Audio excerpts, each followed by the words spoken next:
Мусульмане России и мира 6 июня встретили великий праздник ислама Курбан-Байрам. Сотни тысяч верующих собрались на утренние намазы в мечети страны. 5000 российских паломников и участников благотворительной программы Хадж-Керим вознесли молитвы в праздничный день на святых землях ислама в Мекке. Накануне они совершили главный обряд хаджа – стояние на Арафате.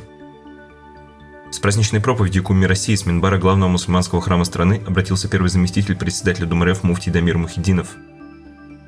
Духовный лидер мусульман России, главный муфтий шейх Равиль Гайнуддин, принял участие в заседании Совета по взаимодействию с религиозными организациями при президенте, прошедшем под председательством руководителя АП РФ Антона Вайно.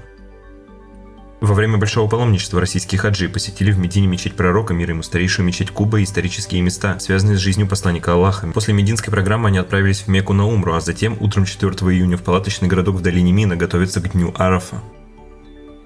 Первый заместитель председателя Думы Российской Федерации муфтий Дамир Мухиддинов принял в Московской соборной мечети председателя Сената Федерального парламента Республики Сомали Абди Хаши Абдуллахи. Гость выразил надежду на дальнейшее развитие отношений между Россией и Сомали во благо народов двух стран.